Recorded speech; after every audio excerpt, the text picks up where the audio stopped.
Muy buenos días, muy buenas tardes o muy buena noche. Depende del momento en que usted vaya a recibir estos videos estudio, es que le estamos saludando. Hermanos queridos, hasta aquí hemos estudiado nosotros una doctrina fundamental de lo que es la fe cristiana. Y como aquellos hermanos que han estado siguiendo estos estudios se pudieron haber dado cuenta de que es una doctrina que está bastante mal entendida en diferentes congregaciones. Por eso es el motivo de que lamentablemente hay muchísimas confusión en todo este tema de lo que es la neumatología, la doctrina del Espíritu Santo. Pero yo creo que hasta aquí nosotros ya hemos visto bastantes puntos importantes en cuanto a esta doctrina fundamental y nos hemos podido dar cuenta que lamentablemente hay muchos, pero muchos amigos e incluso hermanos en Cristo que lamentablemente están practicando lo que podríamos decir una falsa enseñanza, una falsa doctrina. En muchos casos es hasta una herejía y lamentablemente en otros ya de suma preocupación, que es en cuanto a lo que es la blasfemia, ¿no?, contra el Espíritu Santo. Por eso es tan importante poder realmente darnos cuenta qué es lo que estamos estudiando dentro de nuestra congregación. El llamado que le hago, mi hermano querido, es que a usted tenga que ser celoso de lo que está estudiando. No recibir cualquier tipo de información como palabra escrita de Dios, ya que lamentablemente y por advertencia de nuestro Señor Jesucristo estamos viviendo esos tiempos que son bastante peligrosos, y peligroso en el sentido en que hay muchos engañadores que andan por este mundo que están lamentablemente engañando a muchas personas y están llevando a todos ellos lamentablemente al mismísimo infierno. Hoy vamos a ver un tema también que es muy bien importante para el cuerpo de Cristo. El título de este estudio es La obra del Espíritu Santo en la salvación. ¿Y por qué es tan importante? Porque ustedes mismos saben que hoy en día hay personas que dicen, por ejemplo, que la salvación se pierde. O, por ejemplo, están queriendo invertir lo que es la obra salvífica, como por ejemplo una doctrina que lamentablemente es muy perniciosa y que es la doctrina del calvinismo, ¿no? Aquellos que dicen, por ejemplo, que primero es la regeneración y luego es la salvación. O sea, primero viene a morar el Espíritu Santo y luego recién somos salvos, ¿no? Eso es totalmente incongruente con lo que las doctrinas bíblicas nos enseñan. Por lo tanto, creo yo que sí es un punto muy importante y que cada uno del cuerpo de Cristo debe de comprender, ¿no? Con esto, hermanos queridos, ya va a quedar más firme, más asegurado que la obra del Espíritu Santo, no la obra de un pastor o la obra de una congregación, es la que a nosotros nos asegura la salvación. Hoy en día parecería como que la obra de cierta congregación es la que nos va a habilitar esa salvación. Y lamentablemente hay un pueblo cristiano, entre comillas, nominal, que es muy perezoso para estudiar la Biblia. Y por ese motivo es que son fáciles presas de todos estos sinvergüenza que se aprovechan de la ignorancia escritural que hay en muchos de aquellos que dicen amar a Dios. Permítanme un segundito, quiero limpiar los lentes que están un poquito sucios. Ahora sí. Bien, mis hermanos queridos, sé que este es un discipulado bíblico, así que hay muchos que están tomando nota. Esto va a quedar grabado por las diferentes redes sociales, así que bueno, mis hermanos queridos, espero realmente que usted pueda comprender lo que vamos a estudiar y analizar hoy, ¿no? La obra del Espíritu Santo en la salvación. Amén. Bien, tengo acá un breve comentario que quisiera compartir con ustedes. La obra del Espíritu Santo en la salvación es fundamental y multifacética. ¿Por qué? Porque convence de pecado. Muy importante, convence de pecado. ilumina la mente para entender el Evangelio, otorga la fe para creer en Cristo, hace la obra de la regeneración, o sea, el nuevo nacimiento, para dar vida espiritual, sella al creyente como propiedad de Dios y lo santifica, capacitándolo para vivir una vida nueva en obediencia y amor, asegurando su destino final en la presencia de Dios. Hermano querido, el Espíritu Santo es el agente que aplica la redención lograda por Cristo en la vida del creyente, siendo una obra de Dios de principio a fin, de poder divino y no humano. Ese tremendo comentario, esta definición de lo que es la obra del Espíritu Santo en la salvación, yo creo que nos muestra claramente que esto es una obra sobrenatural, divina, de parte de Dios. Por lo tanto, aquí solamente nos damos cuenta que no cabe ni siquiera una pizca de lo que muchas veces el ser humano pretende hacer, que es una obra para contribuir con la salvación. Esto solamente debería ya de ser suficiente para aquellos, por ejemplo, que dicen que la salvación se pierde. Estas personas, aunque no se dan cuenta, ellos lamentablemente están diciendo que la obra de Cristo no fue suficiente en la cruz. Ese sacrificio perfecto, ese derramamiento de la sangre de Cristo no fue perfecto, no fue suficiente. Porque ahora resulta que necesitamos nosotros contribuir con esa salvación, ya que la sangre de Cristo no fue suficiente. Aunque ellos te van a decir, no, es que sí fue suficiente, pero tenemos que perseverar, tenemos que contribuir, No, mi hermano, no. Usted ni yo nada podemos hacer para la salvación, ni nada hicimos. Nada.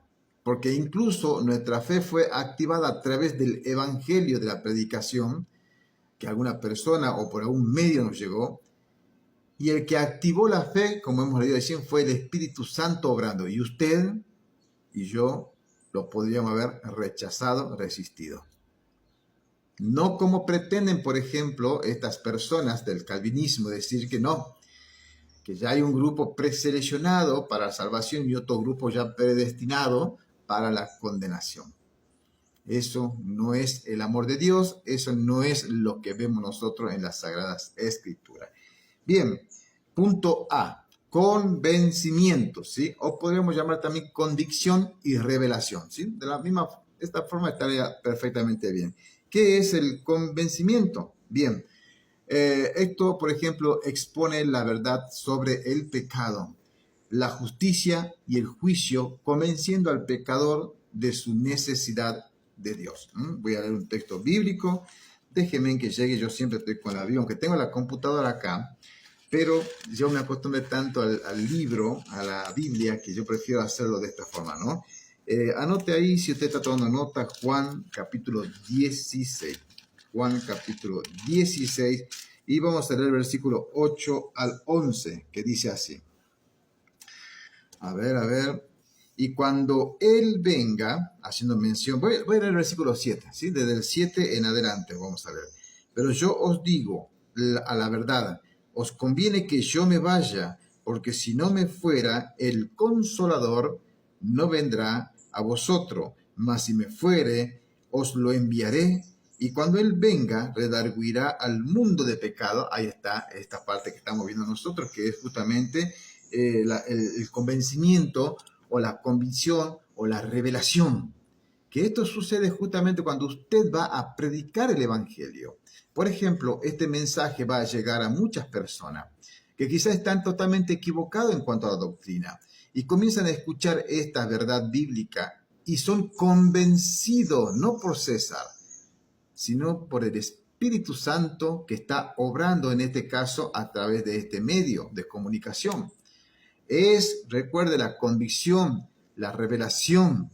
Esto expone la verdad bíblica sobre lo que el pecado y también, por supuesto, sobre las falsas doctrinas. Convence de justicia y de juicio. Hay justicia y hay juicio. y convence al pecador de la necesidad de Dios. Sigo leyendo. Versículo 8, Juan 16, 8. Y cuando Él venga, redarguirá al mundo de pecado y de justicia y de juicio. De pecado, ciertamente por cuanto no creen en mí. Ahí está, ¿ves? Y esto lo dice también Juan 3, 16, ¿no? Que ya lo vamos a leer, aunque ya lo conoce de memoria, pero lo vamos a leer 16 al 21. Juan 3, 16 al 21. Sí, 16 al 21, sí, así es. Y de justicia por cuanto voy al Padre y no me veréis más. Y de juicio por cuanto el príncipe de este mundo ha sido juzgado. Ahí está bien. Veamos hasta el 14, sí. Aún tengo muchas cosas que deciros, pero ahora no las podéis sobrellevar. Pero cuando venga aquel, el Espíritu de verdad, Él os guiará a toda verdad, porque no hablará por sí mismo, sino que hablará todo lo que oyere y os hará saber las cosas que ha de venir. Es clarísimo el mensaje, no hace falta hacer mucha interpretación y mucho menos tratar de hacer alegoría, ¿no? Para torcer los textos bíblicos. El mensaje es claro, hermanos queridos, ¿sí? Bien, entonces, una definición, podríamos decir nosotros que es convencer, como lo dijo ahí Juan 16, 8, y cuando Él venga, redarguirá al mundo de pecado y de justicia y de juicio.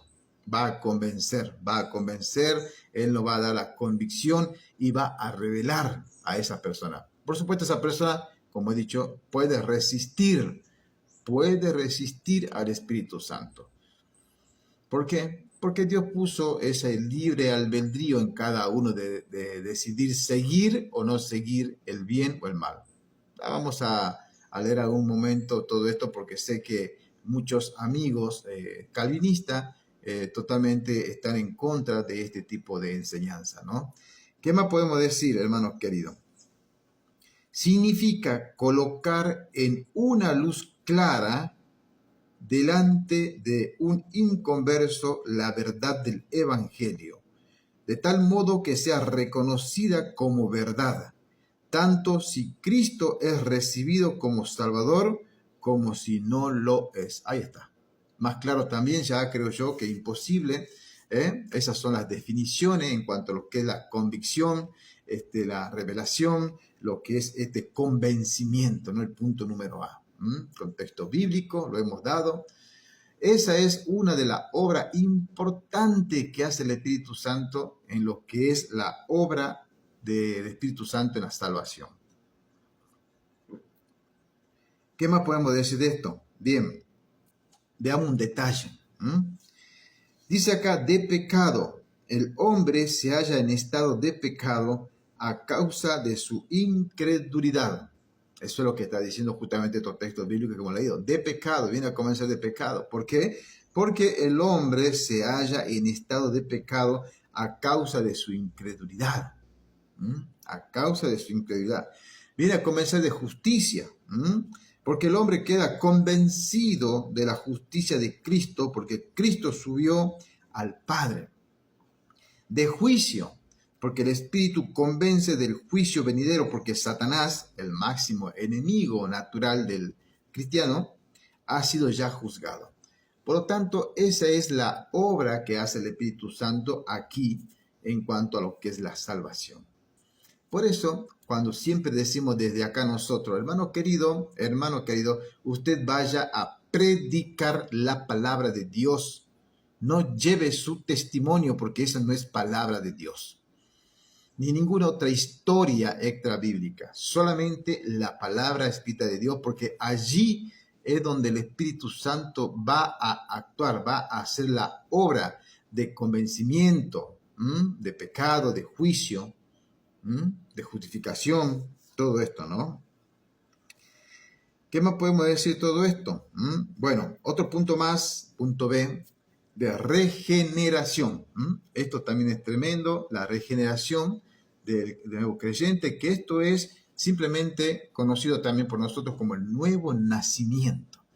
Sin la obra de la regeneración, primeramente la convicción, la revelación, el convencimiento, si no está esto, no puede venir este segundo paso, que es la regeneración, el nuevo nacimiento, el ser una nueva creación. Bien, la regeneración o la nueva vida da vida espiritual a quienes estaban muertos en sus pecados y transformándolo en una nueva criatura. Esto también, por supuesto, es algo sobrenatural. A ver, un texto bíblico. Por ejemplo, vamos a leer, son varios, pero vamos a leer acá Tito. Déjame que llegue, por favor. A Tito, capítulo 3, versículo 5, ¿sí? Tito, capítulo 3, versículo 5. Bien, acá dice lo siguiente: nos salvó no por obra de justicia que nosotros hubiéramos hecho, sino según su misericordia, por el lavamiento de la regeneración y de la renovación del Espíritu Santo. Buenísimo, ¿no? Espectacular. ¿Cómo nos salvó? No por la obra que podamos haber hecho nosotros. Acá se cae por tierra, por supuesto, aquellos que dicen que hay que guardar el Shabbat también, o la doctrina de los amigos católicos que hay que hacer obras de bien para ser salvo, o de los amigos de raíces hebreas que dicen que hay que guardar hebrea, adventista, etcétera, etcétera, que dicen que hay que guardar la ley. Todo esto, hermano querido, nos salvó no por obra de justicia que nosotros hubiéramos hecho, sino según su misericordia, por el lavamiento y de la regeneración, de la renovación del Espíritu Santo. Acá también, por supuesto, cae por tierra la falsa doctrina de aquel que dice que necesita de perseverar en la doctrina de Cristo, necesita perseverar para la contribución de la salvación, porque según aparentemente la muerte de Cristo en la cruz no fue suficiente. ¿Qué más tenemos acá? Veamos otro texto bíblico. Bien, podríamos leer, por ejemplo, 2 Corintios 5, 17. Veamos qué dice ahí. Si no está mal la cita, podemos leer ahí 2 Corintios 5, 17. Perdón, estoy equivocado. Acá está. De modo que si alguno está en Cristo, nueva criatura es. Las cosas viejas pasaron. He aquí, todas son hechas nuevas. Esa es la regeneración del alma, del ser humano, del nuevo creyente. Eso podríamos llamar también que es, por supuesto, el nuevo nacimiento, ¿no? Creo yo que está bueno leerlo por lo menos hasta el 19, ¿sí? Estamos en 2 Corintios 5, ¿qué dije yo? 17 al 19. Eso es lo que vamos a leer. De modo que si alguno está en Cristo, nueva criatura es. Las cosas viejas pasaron, he aquí, todas son hechas nuevas. Y todo esto proviene de Dios, quien nos reconcilió consigo mismo por Jesucristo y nos dio el ministerio de la reconciliación. Porque ciertamente Dios estaba con Cristo, en Cristo reconciliando al mundo consigo mismo, no imputándole su pecado, y puso en nosotros el plan de la reconciliación. Esto también es parte de la obra del Espíritu Santo en el creyente, ¿no? Por último, podríamos leer también Juan 3, que es un clásico, pero que es necesario, por supuesto, ver, ¿no? Juan capítulo 3, versículos 5 al 7. Respondió Jesús y dijo: de cierto te digo que el que no naciere de agua del Espíritu no puede entrar en el reino de Dios. Lo que es nacido de la carne, carne es, y lo que es nacido del Espíritu, Espíritu es. No te maraville de que te dije, os es necesario nacer de nuevo. Bien, ahí tenemos, hermanos queridos, ya una serie de versículos que nos habla justamente de esa vida espiritual que nos da justamente cuando recibimos nosotros esta regeneración, este nuevo nacimiento. ¿Cómo lo recibimos? A través de haber sido convencido, a través de esa revelación de la predicación del Evangelio, y nosotros, por supuesto, habiendo creído en todo esto, siendo convencido, como dice acá, de juicio, de verdad, de justicia, por el Espíritu Santo. ¿Ven? hermanos, que es muy importante la obra del Espíritu Santo en esto que es la salvación. Veamos un poquito más. Bueno, una definición de regeneración. El acto de ser nacido de Dios, quien imparte vida eterna. Sencillo, ¿no? El acto de haber nacido de Dios, quien imparte vida eterna. Bien, veamos ahí entonces un poquitito a ver, definición, medios. La regeneración por el Espíritu y la palabra de Dios provee el contenido para la fe. Presta atención de vuelta, repito. La regeneración por el Espíritu y la palabra de Dios provee el contenido para la fe. ¿Cuáles son esas características? Es instantánea. Así, el creyente creyó, es convencido del pecado, de juicio, de verdad, y automáticamente viene el Espíritu Santo a morar. ¿Cuántos de nosotros no hemos quedado como esa ilustración que tengo arriba? Caído de rodilla, clamando a Dios, reconociéndolo como nuestro Señor y Salvador. Más de uno, ¿no? Aquí, levanto la mano, caí rendido ante un Dios tan grande, dándome cuenta, por supuesto, qué tan cochino, pecador soy, porque todavía seguimos siendo. Pero ahora somos pecadores perdonados y no pecadores condenados. El Señor me ha librado del pecado que me llevaba a la condenación. Hermano querido, ¿qué más podemos decir acá? Bueno, la característica que es instantánea, no progresiva, no es que, porque esto también es una enseñanza falsa que anda en muchos lugares, que dicen, no, vas a ser salvo paulatinamente y así vas a ir, en el tiempo vas a salvar tu alma. ¿Y cómo es eso? Bueno, ahí aplican las obras. Bueno, tenés que portarte bien, tenés que no pecar, tenés que demostrar santidad en tu manera de vestir, tenés que mostrar, tenés que diezmar, tenés. Sigue siendo por obra, ¿entiendes? No, esto es instantáneo, hermano. Es instantáneo. No paulatinamente, no progresivamente. ¿Qué más podemos decir? A ver, no es experimentable directamente, o sea, no se deriva de una experiencia ni está basada en una experiencia, aunque debe seguirse la experiencia de una vida cristiana. ¿Qué quiere decir esto? Que esto no quiere decir que, ay, yo me siento como que algo lindo pasó en mi vida, que, ay, qué cambio, que esto, que aquello. No, mi hermano. La experiencia se evidencia a través del estilo de vida del creyente. ¿Cómo es que está actuando? Ahí se evidencia esa experiencia de vida, una nueva vida, un cambio radical. Pero no una simple emoción o que yo he recibido el Espíritu Santo y de repente me dijeron una vez esto, y cuando yo no conocía nada del Evangelio. ¿Y cómo es recibir el Espíritu Santo? Y me dijeron una persona, no, es que vos lo recibí y lo evidencia con eruptos. Yo empecé a eructar. Yo miraba, ¿viste? Era nuevo en la fe y dije, ¿cómo puede ser por un eructo? ¿Qué causa náusea? El Espíritu Santo, ¿se dan cuenta? ¿Se dan cuenta cómo pueden llegar a la herejía fácilmente por ignorancia? No, mi hermano querido, esto no es producto de eso, no es producto de que una luz vino a mi vida, no es producto de que una voz me habló, no es producto de que algo sentí en mi corazón y se pronto, no. La experiencia sobrenatural es que sos una nueva creación y eso se hace evidente en el estilo de vida del nuevo creyente. ¿Entienden? A eso se refiere. Y se hace totalmente evidente de eso, ¿no? ¿Qué más podemos decir? Bien, las consecuencias. Una nueva naturaleza.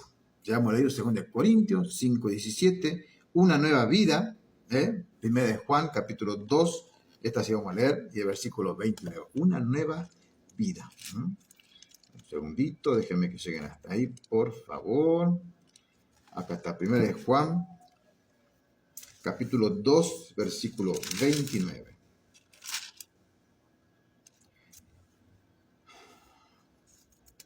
Amén. Si sabéis que Él es justo, sabed también que todo el que hace justicia es nacido de Él. ¿Y qué significa esto? El que hace justicia. No es que usted ahora va a ser como un justiciero, ¿no? Que nunca va a errar y no va a ser injusto porque sería mentirnos.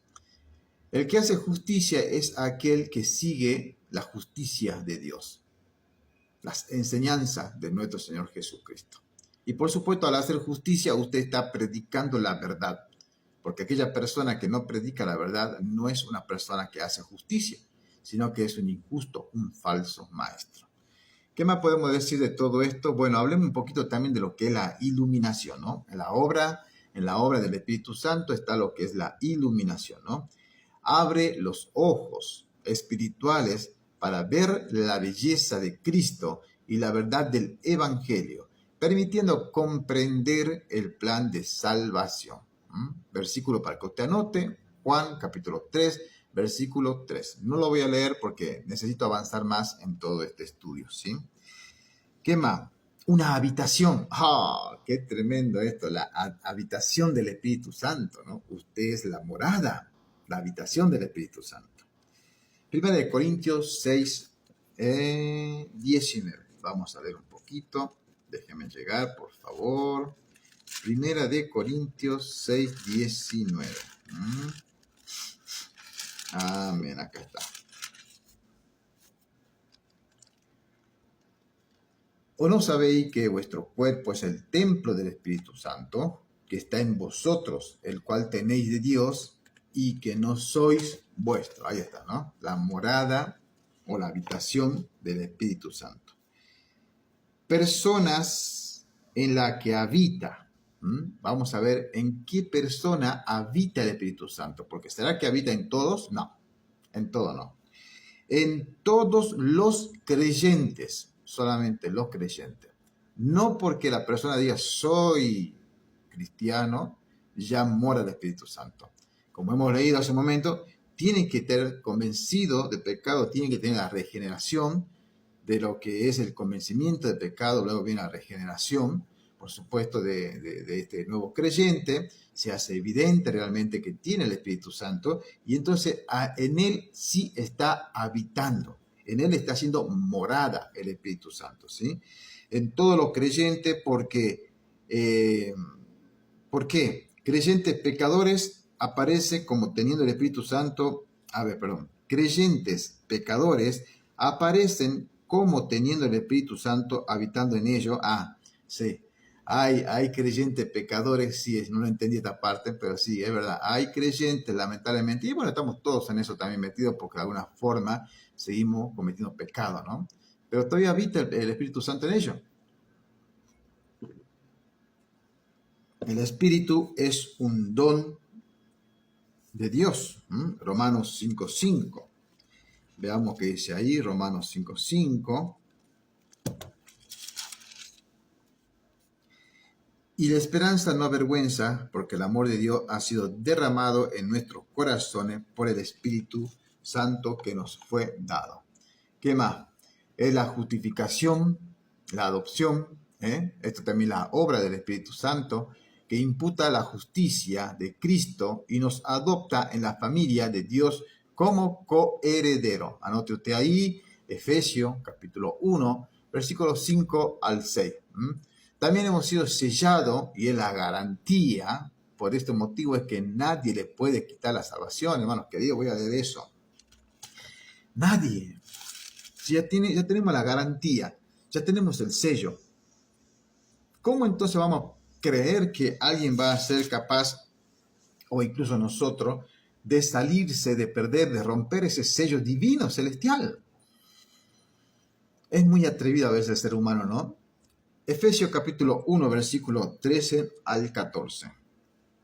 En él creísteis también, vosotros, al oír la palabra de verdad. Ahí está lo que podríamos llamar nosotros, lo que estamos viendo justamente, que es el convencimiento, ¿no? El convencimiento de pecado, ¿sí? En él creísteis también vosotros al oír la palabra de verdad, el evangelio de vuestra salvación, En él también, desde que creíste y fuisteis sellado por el Espíritu Santo de la promesa, que es la arras de nuestra herencia para la redención de la posesión adquirida para alabanza de su gloria. Alguien puede decir, yo he roto el sello, la garantía de Dios, tuve el poder suficiente para romper. No, mi amor, perdón, no, mi hermano, no, mi hermano, para nada. ¿Qué más? La santificación, que es la guía que fortalece, capacita al creyente para vivir una vida que refleje a Cristo, apartándolo del pecado y conformándolo a la imagen de Dios, ¿no? También, por ejemplo, tenemos nosotros otra obra del Espíritu Santo en la salvación, que es el bautismo. El bautismo. Primera de Corintios, anote esto, luego chequee usted. Primera de Corintios 12, 13, la característica del bautismo en el Espíritu, ¿no? Tiene lugar únicamente en la era de la iglesia. Era todavía algo a futuro en Hechos capítulo 1, 5. Tiene lugar a todos los creyentes y ocurre solo una vez en tiempo aoristo, ¿no? Consecuencia del bautismo, hace a los creyentes miembros del cuerpo de Cristo. Los une con Cristo en su muerte con respecto a la naturaleza pecaminosa. ¿Qué quiere decir esto, hermano querido? Que nos une con Cristo en el bautismo. Eso sucede una sola vez. No como también estas falsas enseñanzas que dice tiene que ser lleno del Espíritu Santo y la evidencia de eso supuestamente es hablar en lengua. Olvídese. No tiene nada que ver. Vamos a leer, ¿sí? Romano. Con esto vamos a ir terminando. Capítulo 6. Disculpe que lo haya hecho tan rápido, acelerado. Usted lo puede escuchar varias veces, pero es necesario ya avanzar y terminar, porque esto ya es la última. No, queda todavía una lección más, que son los dones del Espíritu Santo y la llenura del Espíritu Santo, que Dios mediante esto será la última clase que vamos a ver en cuanto a esta doctrina de la pneumatología, la doctrina del Espíritu Santo. Romanos capítulo 6, y voy a leer desde el versículo 1 al 10. Presta atención porque está claro, la lectura es clara. ¿Qué pues diremos? ¿Perseveraremos en el pecado para que la gracia abunde? De ninguna manera, porque lo que hemos muerto al pecado, ¿cómo viviremos en él? ¿O no sabéis que todo lo que hemos sido bautizado en Cristo Jesús, y no está hablando acá del bautismo de agua, ojo, no lo está diciendo.